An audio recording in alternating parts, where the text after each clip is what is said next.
Bonjour à tous et bienvenue dans notre webinaire qui s'intitule Réussir votre CV, techniques et astuces pour vous démarquer. Merci beaucoup d'être présent avec nous aujourd'hui, ça nous fait extrêmement plaisir. En attendant que tout le monde se connecte, je souhaitais déjà vous préciser que ce webinaire va être enregistré et ensuite l'enregistrement vous sera envoyé par email. Si vous souhaitez poser des questions, vous pouvez les ajouter directement dans le chat tout au long du webinaire. Nous aurons un temps à la fin du webinaire pour répondre à toutes vos questions. D'ailleurs, n'hésitez pas à nous dire dans le chat si tout fonctionne bien. J'avoue que ça nous rassurerait beaucoup. Est-ce que vous nous voyez bien? Est-ce que vous nous entendez bien? Je regarde.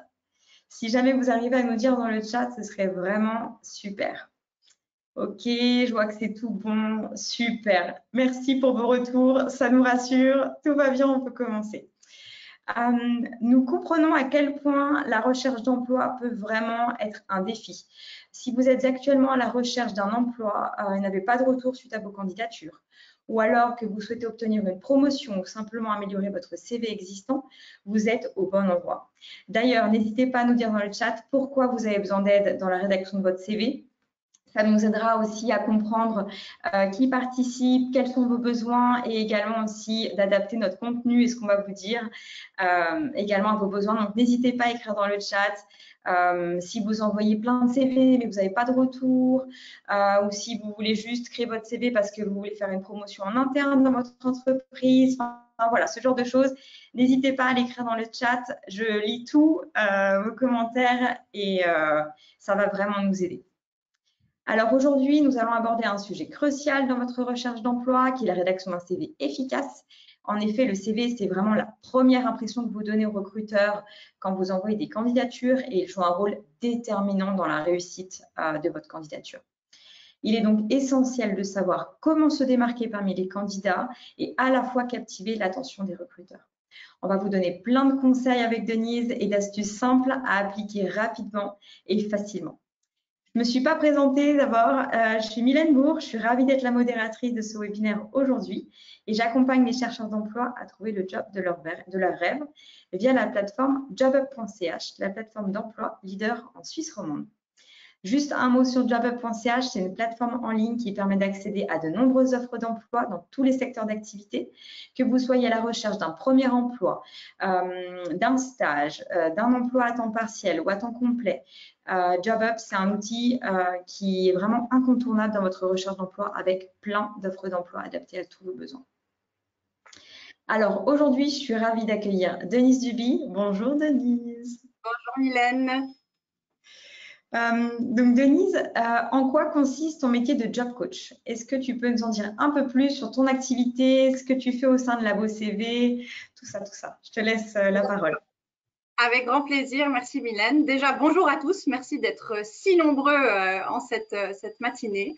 Je suis vraiment ravie de vous retrouver autant nombreux, c'est une bonne nouvelle pour nous. Et pour débuter, je vais rapidement me présenter à vous, comme ça vous savez aussi qui je suis. Donc, comme Mylène l'a dit, je m'appelle Denise, je travaille au sein d'une agence qui s'appelle Labo CV. C'est une agence qui existe depuis 2014 et qui s'occupe notamment d'accompagner les personnes qui sont à la recherche d'un emploi. Donc, que vous soyez activement à la recherche, en reconversion ou en train de prévoir un changement, ou que vous devez tout simplement renvoyer votre CV à jour à votre employeur pour une éventuelle promotion à l'interne, Labo CV, en fait, vous accompagne dans ces différentes étapes. Et en fait, on s'occupe du tout pour vous, d'une certaine manière, pour vous aider dans ces différents changements professionnels.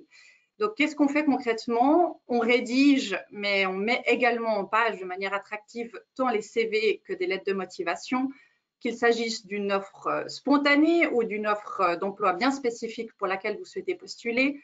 Le tout, évidemment, qui répond aux différents critères du marché de l'emploi. On sait que c'est des choses qui évoluent en fonction du temps, en fonction des périodes, les besoins des recruteurs et leurs attentes évoluent aussi.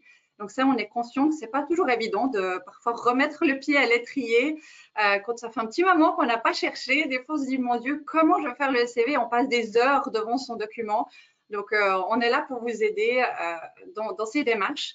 On s'occupe aussi du profil LinkedIn, des traductions et des préparations aux entretiens d'embauche. En d'autres termes, notre objectif, c'est de vous accompagner en fait, pour vous aider à décrocher un entretien avec un dossier de candidature qui soit moderne et conforme aux attentes des recruteurs en Suisse. Et une fois que vous avez décroché un entretien, l'idée, c'est de vous aider à décrocher le poste en vous préparant aussi à des entretiens. On sait que ce n'est pas toujours facile, c'est une situation assez stressante souvent. La posture à avoir, comment répondre aux questions, quelles questions poser, c'est plein de questions qu'on se pose, comment aborder les questions salariales, etc. etc. Donc, nous, on vous aide, on est là pour ça, en tant qu'expert, à vous accompagner. Peut-être encore une information sur Labo CV. Donc, c'est une société suisse qui est établie à Lausanne, ce qui signifie aussi que tous nos job coachs sont des experts du recrutement en Suisse. Labo CV et JobUp sont partenaires. Et parce qu'on a décidé avec Mylène que ce matin rimait avec surprise, on vous fera un petit cadeau à la fin de ce webinaire. On vous en dira plus tard. C'est ça. Merci beaucoup, Denise, pour cette présentation. Alors, du coup, on va passer un peu dans le vif du sujet. Comment est-ce qu'il faut présenter son CV? Est-ce qu'il y a des règles sur la manière dont doivent être disposées les différentes rubriques dans le CV? Déjà, pour débuter, j'ai envie de juste recontextualiser un petit peu l'importance du CV. Donc, sachez que le CV, ça reste quand même le premier document qui est habituellement lu par les recruteurs, ce qui signifie que c'est aussi, d'une certaine manière, votre occasion de faire une bonne première impression. Donc, ça nécessite que vous engagiez du temps, que vous rendiez compte que c'est vraiment sur ce critère-là aussi que le recruteur, ça va lui permettre en fait d'évaluer l'adéquation de votre profil avec celui qu'il recherche. D'une part, vous avez un recruteur qui a une demande et vous faites votre offre d'une certaine manière. Donc, sachez aussi que pour une offre d'emploi qui est publiée sur jobup.ch par exemple, c'est plus d'une centaine de candidatures qui sont reçues par un recruteur. Donc, c'est essentiel que votre CV vous représente, qu'il mette en lumière toutes les compétences que vous avez, tout ce que vous pouvez apporter à la société. Et donc, c'est aussi super important de vous démarquer, en fait, par rapport à tous ces autres candidats qui ont des super compétences, un profil extraordinaire aussi probablement. Donc, vous êtes d'une certaine manière un peu obligé d'avoir un CV qui vous démarque, qui soit rédigé de manière professionnelle et finalement qui vous représente. Donc, pour tout ça, j'aime bien utiliser une image que Mylène va nous montrer maintenant. Et la magie opère, fantastique. À l'écran, vous voyez une image de deux pièces. D'un côté, c'est une pièce relativement peu rangée, enfin, selon vos degrés d'exigence, évidemment, mais je dirais plutôt qu'elle n'est pas très rangée, plutôt désordonnée. La déco, elle laisse à désirer, selon vos goûts, évidemment, on est bien d'accord, mais que les couleurs sont peu harmonieuses, etc. Donc, dites-vous que finalement, votre CV, c'est aussi la même chose. C'est une manière de vous présenter. C'est important que ce soit ordonné, structuré, concis, mais également que les couleurs soient harmonieuses, etc. C'est comme une vitrine, finalement. Votre CV, c'est votre vitrine professionnelle. Sachez aussi qu'en moyenne, un recruteur, il passe moins de 20 secondes. C'est extrêmement peu. Ça veut dire que c'est très rapide à la première lecture du CV. Ce qui signifie que vous avez d'une certaine manière un temps très limité pour attirer aussi son attention, mettre en évidence les informations les plus pertinentes du parcours professionnel et de votre personnalité. C'est donc essentiel que votre CV, comme vous l'aurez compris, vous représente et soit le plus professionnel possible afin de maximiser finalement vos chances de décrocher un premier entretien. Maintenant qu'on a rapidement parlé de l'importance du CV, lors de l'envoi d'une candidature, on va rentrer un peu plus dans le vif du sujet. Tout d'abord, sachez qu'il n'y a pas une bible du CV. Il n'y a pas une règle unique. Par contre, il y a quand même quelques rubriques qui sont essentielles qu'on va parcourir ensemble. Donc, on va vous présenter les différentes rubriques les unes après les autres qui sont habituellement dans un CV. Sachez évidemment que selon le profil que vous avez et le type d'emploi que vous recherchez, ça peut varier légèrement. Tout d'abord, en tête du CV, habituellement, on met son nom et son prénom. On ne met plus CV ou curriculum vitae, etc. C'est quelque chose qui ne se fait plus. On le voit encore, c'est pour ça que je vous le dis. Mais c'est quelque chose qui se faisait il y a de nombreuses années. Donc là, vous êtes dans la vieille salle, plutôt vieillotte si vous avez ça. Donc, prenez votre CV et biffez cette partie-là et mettez en assez grand votre nom et votre prénom de manière à ce que le recruteur sache directement qui vous êtes. Ensuite, en dessous, vous allez mettre également la fonction.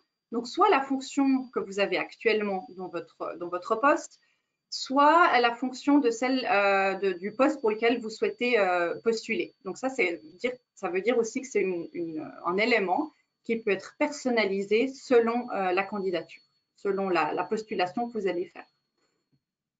Ensuite, ça nous amène sur la partie gauche. Alors là, on l'a mis sur la gauche, mais sachez qu'on peut aussi mettre le nom et le prénom tout en haut. À gauche, c'est un exemple qu'on vous a préparé à titre, voilà, pour imager et vous aider à illustrer à quoi doit ressembler un CV.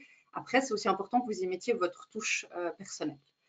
Par rapport à la photo, c'est une question qu'on me pose souvent en tant que coach. Est-ce que je dois mettre une photo ou pas?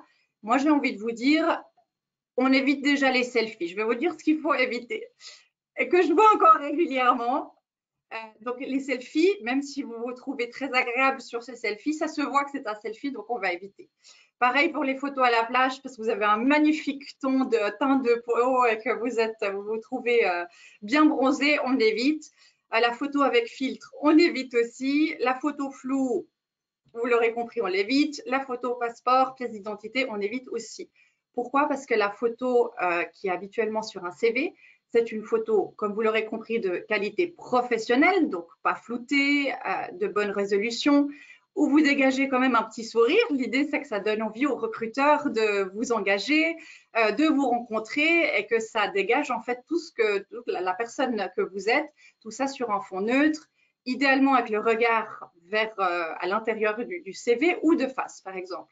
Donc, on évite les photos où on voit juste votre tête et votre menton. On évite, on essaye de faire quelque chose d'un petit peu plus, avec un angle un petit peu plus large. Et tout ça avec votre plus beau sourire, ça peut que vous aider.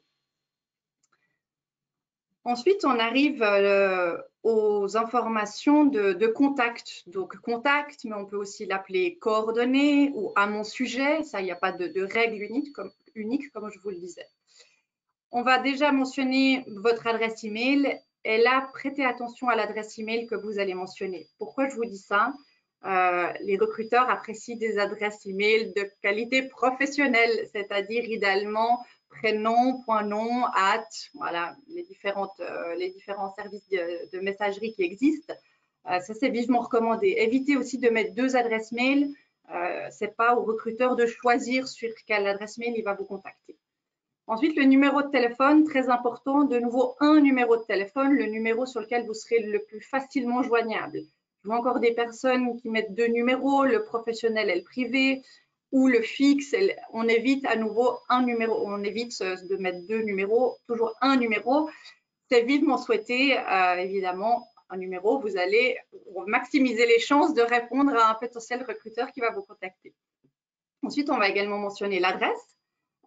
Éventuellement la nationalité et le permis de travail éventuel en Suisse. Pourquoi? Parce que ça veut dire aussi que voilà, il n'y a pas de démarche à faire, si ça devait être le cas pour le recruteur, que vous avez déjà toute la partie administrative pour travailler en Suisse qui est clarifiée.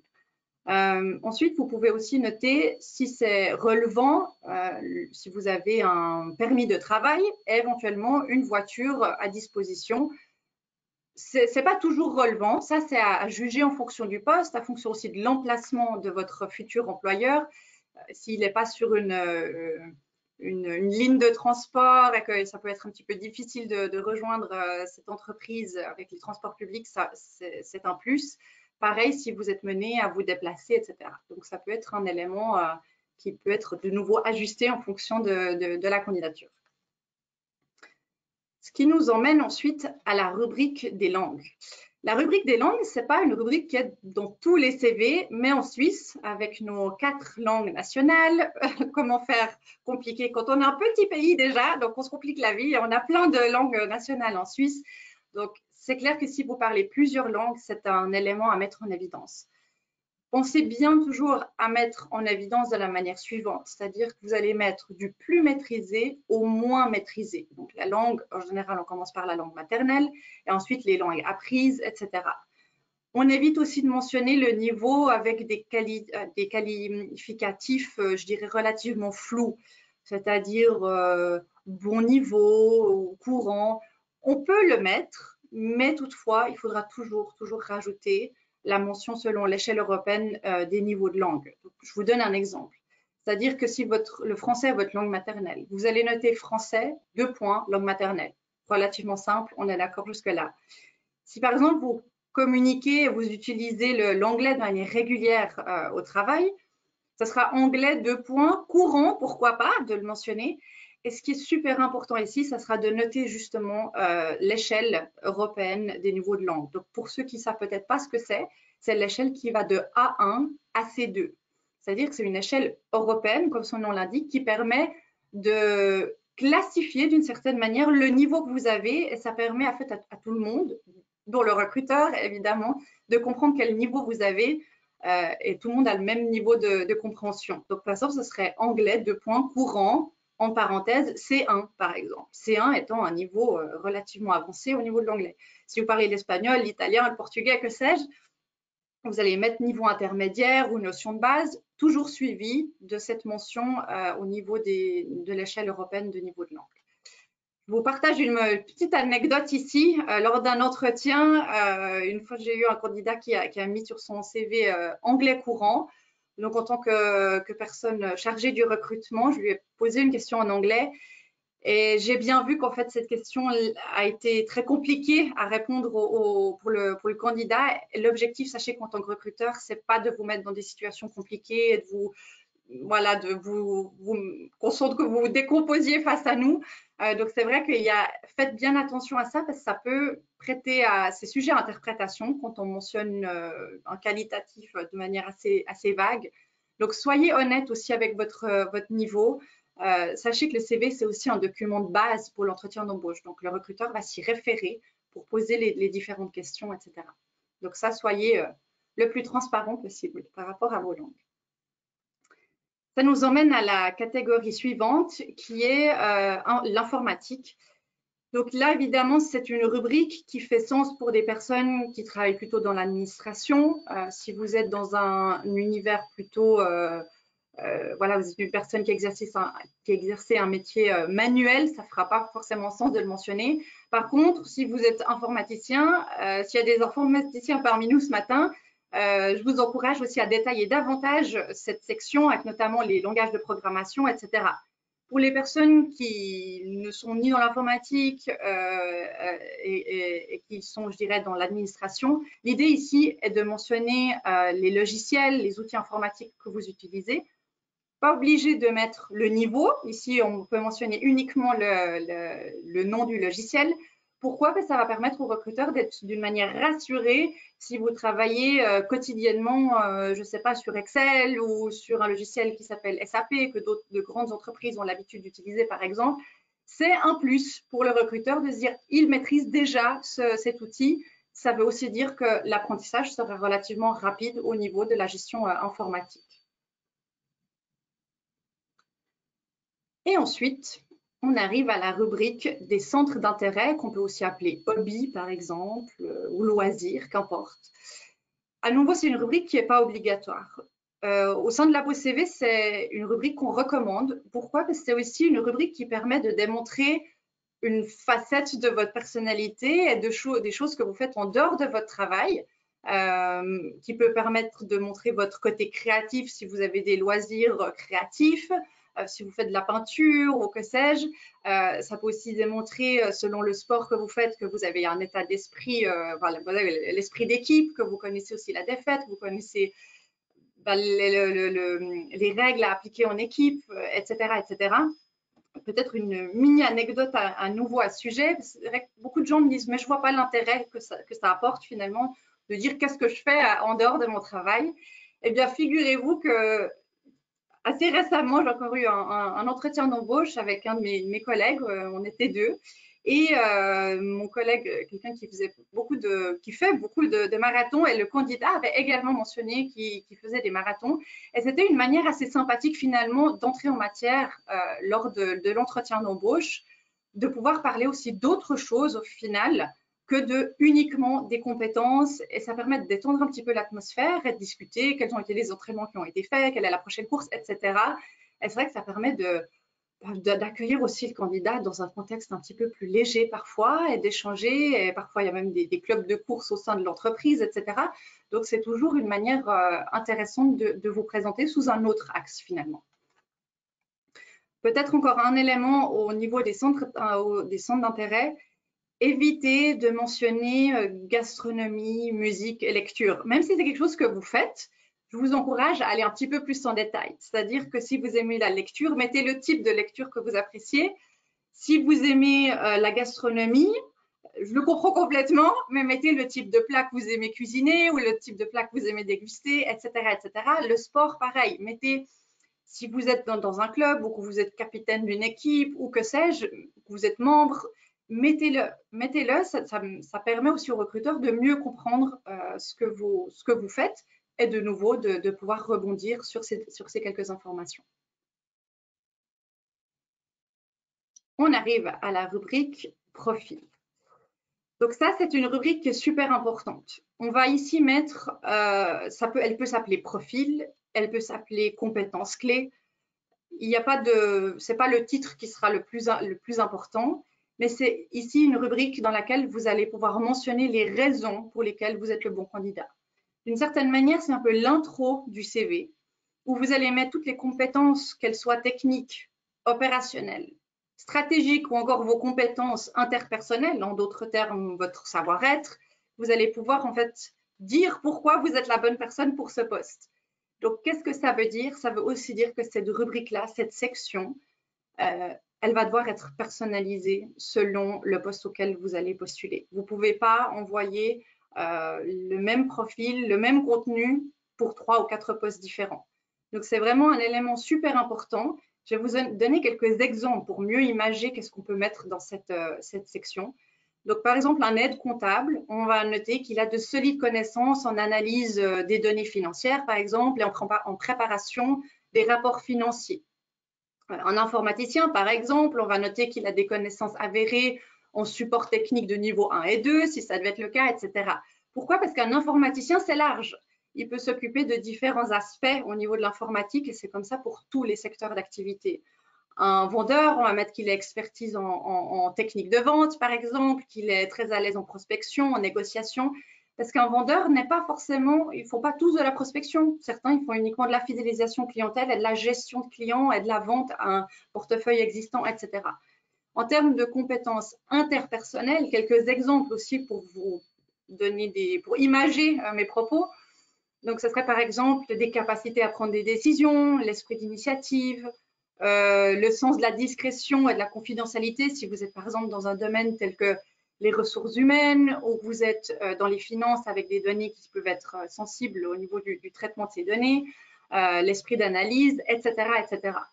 Donc, cette rubrique, j'insiste un petit peu, mais c'est vrai que c'est important que vous la personnalisiez et qu'au final, vous mettiez en évidence les éléments pour lesquels vous êtes le bon candidat pour le recruteur. C'est à vous de vous mettre en évidence, de vous vendre dans cette partie-là, de manière à inciter le recruteur à poursuivre dans la lecture de votre CV.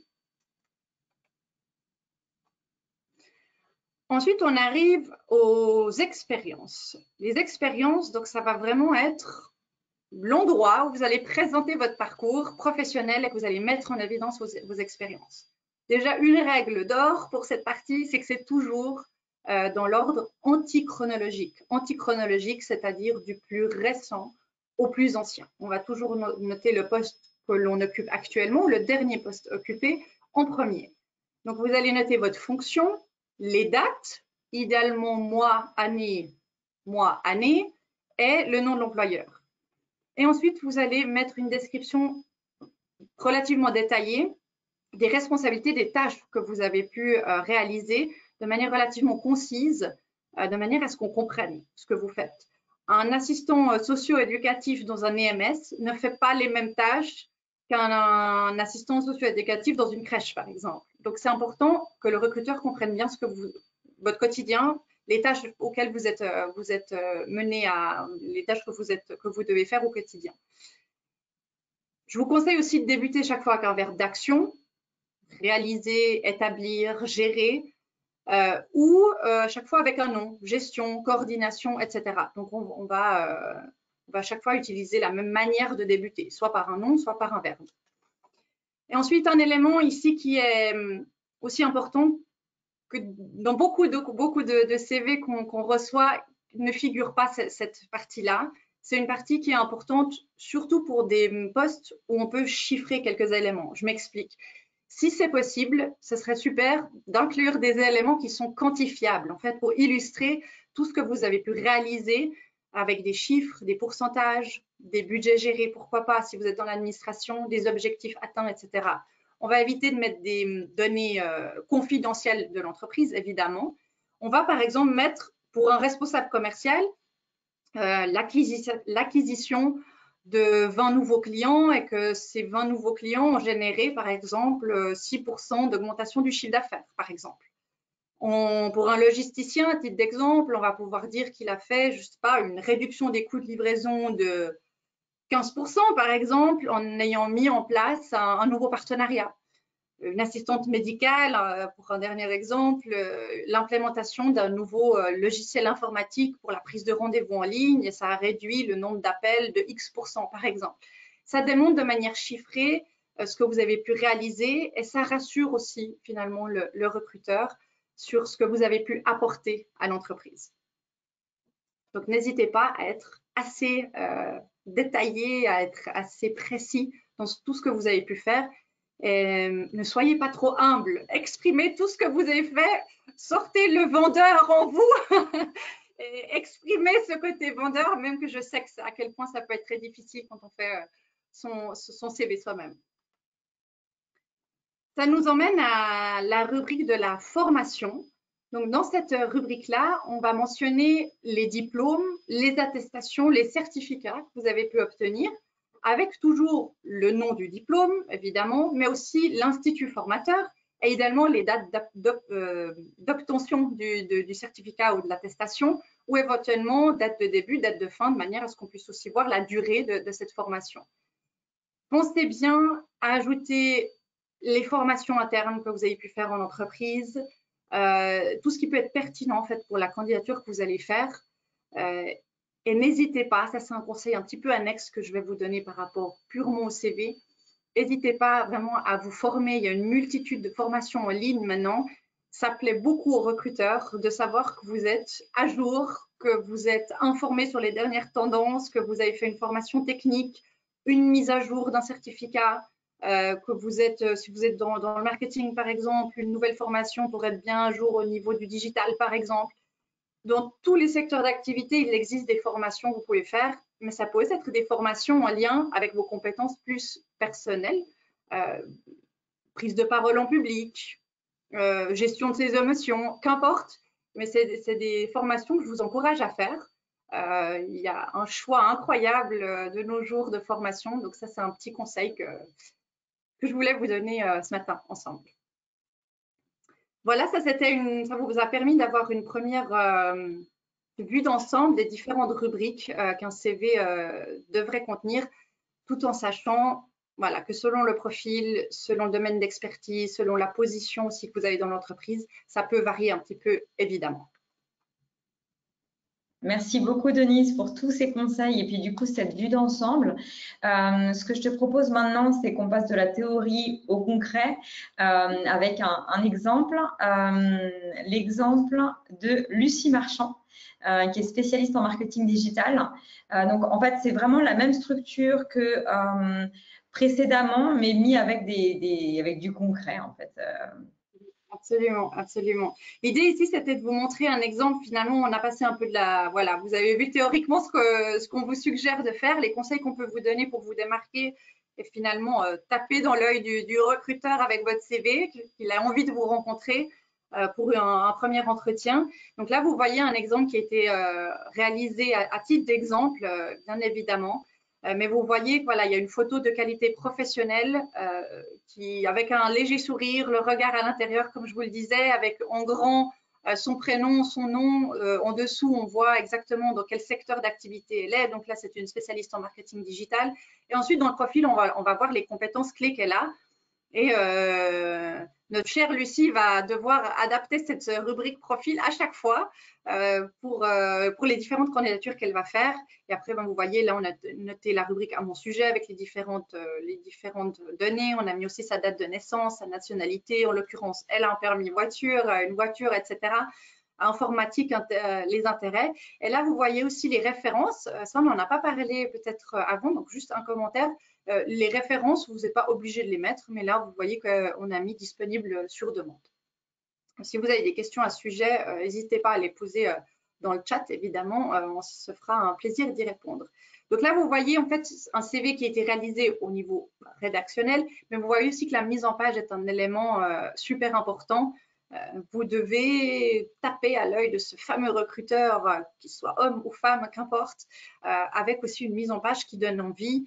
Comme je vous l'ai dit, et je vous le répète, c'est vraiment votre vitrine, votre carte de visite, votre passeport de l'emploi. Appelez-le comme vous voulez, ce CV. Mais finalement, il doit vous représenter, il doit être waouh. Il doit être waouh. Dans ces plus d'une centaine de candidats, on doit voir en fait une démarcation tant au niveau rédactionnel qu'au niveau du design.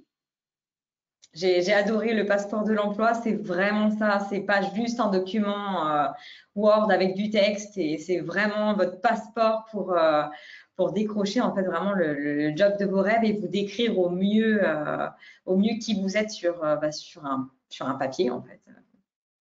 Merci beaucoup Denise pour tous ces conseils. Je vois qu'on est pile dans les temps. On va maintenant passer aux questions. Si vous avez des questions, n'hésitez surtout pas à les écrire dans le chat maintenant. On va y répondre maintenant. Je regarde tout de suite les questions qu'on a reçues.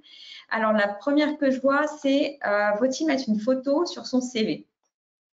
Est-ce que c'est vraiment obligatoire? Alors, est-ce que c'est obligatoire ou pas? Déjà, c'est une très bonne question. Merci de l'avoir posée. C'est une question, en effet, qui revient souvent. Donc, pas beaucoup de surprises pour cette question. Je la comprends complètement. Vous êtes beaucoup à vous poser cette question-là. C'est pas obligatoire. On n'est pas obligé de mettre une photo. Sachez aussi que les habitudes varient d'un pays à l'autre. Mais c'est vrai qu'en Suisse, nous, on recommande au sein de la BOCV de mettre une photo.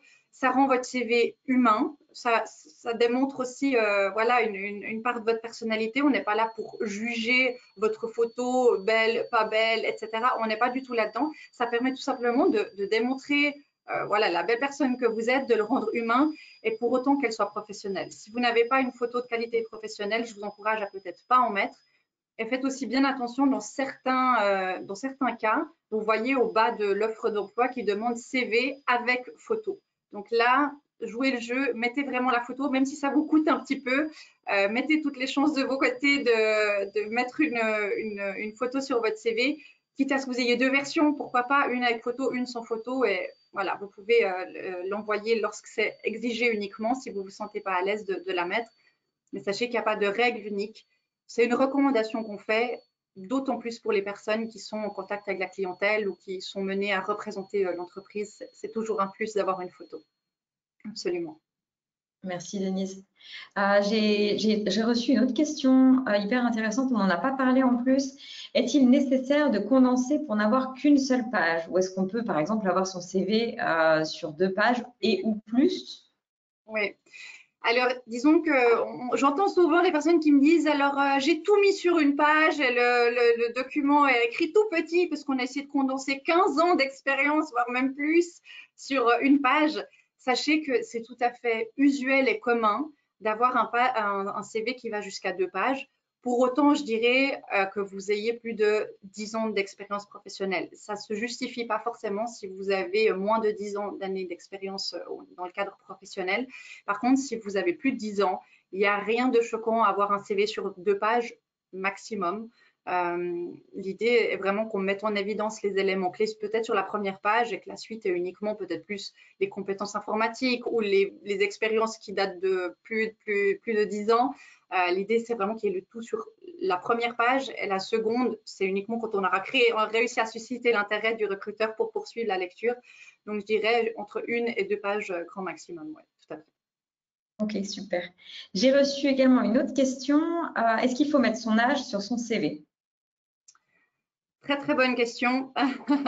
Est-ce qu'il faut? Alors, à nouveau, je dirais que l'idée, c'est aussi que quand vous envoyez votre CV, vous vous sentiez à l'aise et que vous soyez confiant. Moi, je vous recommande de le mettre. Pourquoi? À titre de transparence. Au final, on arrive en tant que recruteur aussi à savoir quelle tranche d'âge vous avez en fonction de votre expérience. C'est aussi une information qui figure très souvent sur les certificats de travail. Et au final, j'ai envie de dire, soyez le plus transparent possible, montrez qui vous êtes.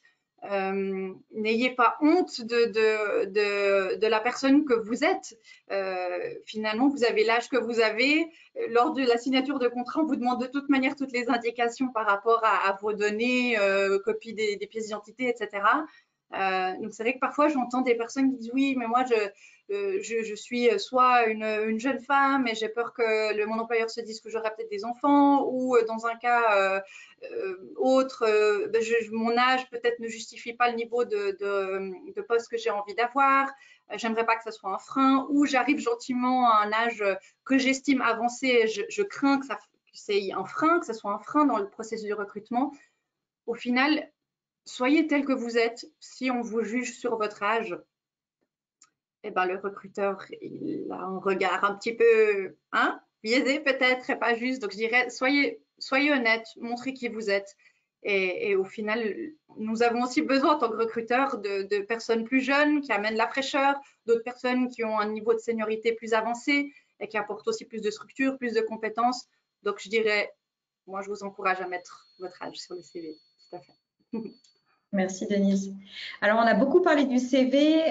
J'ai reçu aussi également des questions sur la lettre de motivation parce que aujourd'hui, on est aussi là pour parler du dossier de candidature en général.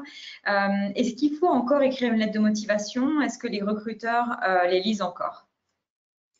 Alors oui, oui, bien sûr qu'ils les lisent encore. Comme j'ai dit, le CV, c'est plutôt le premier document qui sera lu de manière à s'assurer de l'adéquation de votre profil avec celui qui est recherché.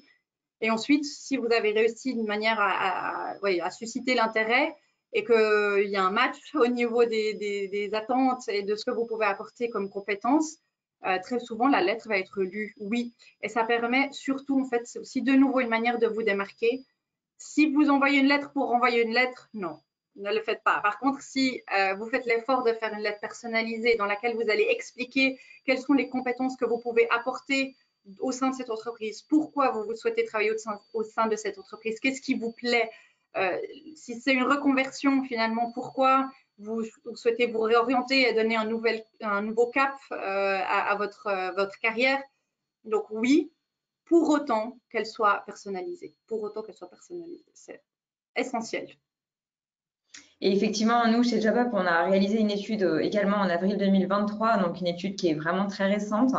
On a une étude qui s'appelle HR Insider Study, qui permet en fait d'étudier justement des recruteurs en fait au cours des recrutements. Et dans notre dernière étude, on voit que plus de la moitié des recruteurs considèrent la lettre de motivation comme très important dans le processus de recrutement. Donc, même si c'est vrai que rédiger une lettre de motivation, ça prend du temps, ça fait toujours en fait la différence auprès des recruteurs. Et pour l'instant, on a encore besoin de la lettre de motivation pour se démarquer au niveau de son dossier. Voilà. Alors, j'ai résumé plusieurs questions en une parce qu'on a eu beaucoup de questions sur la même thématique. En fait, une des problématiques que je vois justement dans les questions, c'est quand on a trop, je mets des guillemets parce qu'il n'y a jamais trop, mais quand on a trop d'expérience, comment on fait? Parce que le CV, on sait qu'il doit faire entre 1 et 2 pages. Est-ce qu'on doit tout mettre? Est-ce qu'on ne doit pas tout mettre? Est-ce qu'on doit faire le tri? Comment on fait en fait quand on a trop d'expérience? Déjà, je dirais qu'on n'a pas trop d'expérience. Pour les personnes qui pensent qu'elles en ont trop, non, finalement, c'est votre bagage. Toute cette expérience, vous avez pu l'acquérir.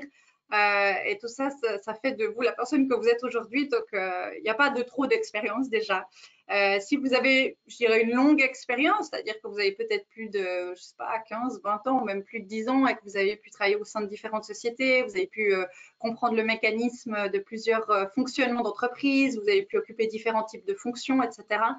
Je dirais que l'important, c'est surtout de vous concentrer sur les derniers emplois que vous avez eus et qui sont le plus relevants, le plus pertinent pour le type de poste que vous souhaitez avoir.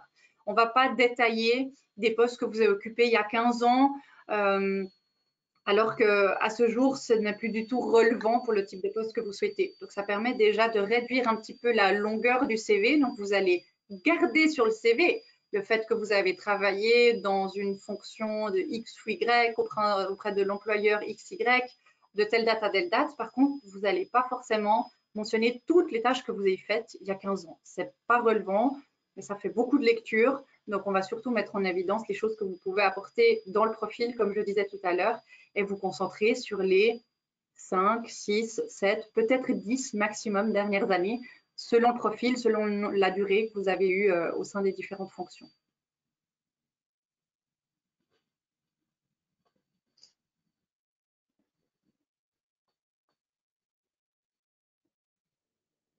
Super. Pendant que tu parlais, Denise, j'ai sélectionné du coup les deux dernières questions parce qu'après, on n'aura vraiment pas le temps. Je suis désolée. La première, pareil, j'ai regroupé en plusieurs. Qu'est-ce qu'on doit faire au niveau des références? Est-ce qu'il faut vraiment citer précisément ces références? Est-ce que c'est confidentiel? Et est-ce que le bloc référence doit apparaître dans le CV? Oui, c'est une très bonne question. C'est vrai qu'on l'avait vu dans l'exemple du CV. C'est pas une rubrique qui est obligatoire. Par contre, moi, je vous recommande de, si vous avez la place, de la mettre sur demande. Ça démontre en fait votre prise de conscience que vous êtes tout à fait en accord de présenter vos références. Toutefois, ça sera sur demande. Pourquoi sur demande? Parce que c'est quand même finalement des données qui sont assez personnelles. Et ça vous permet aussi, lors d'un entretien d'embauche, de savoir où vous en êtes. Si on vous demande les références, c'est que vous êtes plutôt sur le haut du peloton, donc vous êtes plutôt bien sur le haut de la pile et que voilà, vous êtes plutôt dans la dernière phase de sélection. Et ça vous permet à chaque fois en fait, d'appeler vos références, de s'assurer qu'elles soient bien OK, que vous soyez, que cette personne soit une référence pour vous, et en fait aussi de lui expliquer le contexte de manière à ce que quand la personne va être contactée, elle ait déjà le contexte, ce ne soit pas une surprise, etc. Donc moi, je vous encourage à mettre la rubrique avec disponible sur demande. Ouais, tout à fait. Et la dernière question avant qu'on aborde la petite surprise, faut-il mentionner ces périodes d'inactivité professionnelle? Très bonne question. Chez Labo CV et dans le recrutement en Suisse, c'est vrai qu'on apprécie la transparence. Donc, nous, on vous recommande de mettre, si vous avez eu, par exemple, un congé parental ou un congé pour une X ou Y raison ou une pause professionnelle, comme on le fait, c'est quelque chose qui est devenu très commun et aussi très accepté, très compris dans le monde du recrutement. Donc, moi, je vous encourage à le mettre, pas forcément détailler trop si ce n'est pas pertinent ou nécessaire, mais de manière, ça se permettra aussi aux recruteurs de pouvoir vous poser les questions pendant un éventuel entretien d'embauche et de creuser la raison pour laquelle voilà, vous avez décidé de faire une pause, qu'est-ce que vous avez fait durant cette pause, comment vous voyez la chose. Et de nouveau, la lettre peut aussi être un des éléments qui explique la raison d'une éventuelle pause et le fait que vous vouliez remettre le pied à l'étrier au niveau professionnel. Merci Denise. Alors, je suis désolée, on arrive à la fin de ce webinaire. J'espère vraiment que vous avez appris plein de choses. Vous pouvez maintenant reprendre votre CV, voir un peu où vous en êtes par rapport à tous les conseils qu'on vous a donnés, voir en fonction des priorités ce que vous devez changer d'abord, etc. Pour vous aider, avec Denise, on vous a préparé un document PDF à télécharger. Vous pouvez le retrouver en fait dans les documents à distribuer dans le panneau de configuration. Vous allez voir, c'est vraiment un résumé de ce qu'on s'est dit ce matin. Donc, je pense que ça peut vraiment vous aider. Et puis sinon, la petite surprise arrive. Donc, en fait, Labo CV et JobUp sont partenaires. Et Labo CV, en fait, c'est, je sais pas, peut-être que Denise, tu veux dire un mot, mais vous vous occupez vraiment de la réalisation des CV. Et donc, en fait, en allant sur cette page, vous avez 10 francs de réduction sur la réalisation d'un CV réalisé par Labo CV.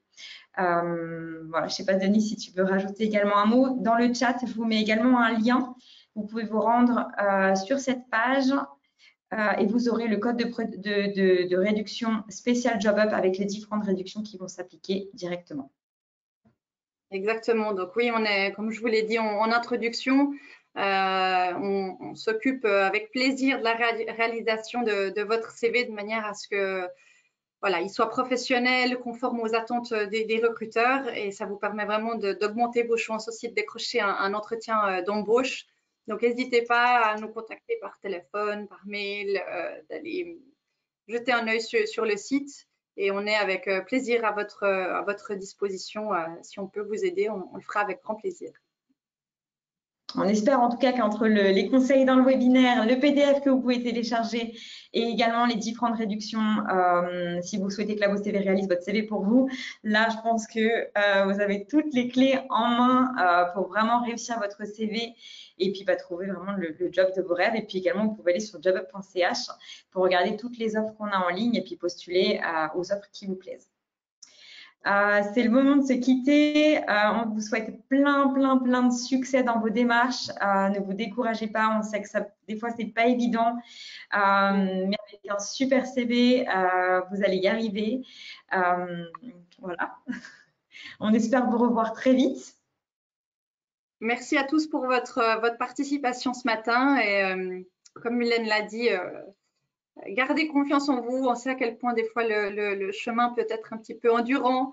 Voilà, n'hésitez pas à vous faire entourer de professionnels, de votre entourage aussi, pour vous rebooster dans des moments où vous êtes un petit peu moins confiant. Et n'hésitez pas à nous contacter, on sera un plaisir de vous répondre en tout cas. Merci pour tout. Et merci encore pour votre présence et surtout pour un lundi matin. C'est vraiment très motivé par le sujet. Donc, merci encore d'avoir été présent aujourd'hui. À bientôt, Denise. Merci beaucoup, Mylène, et une bonne semaine à tous. Merci beaucoup. Ouais, merci, à bientôt.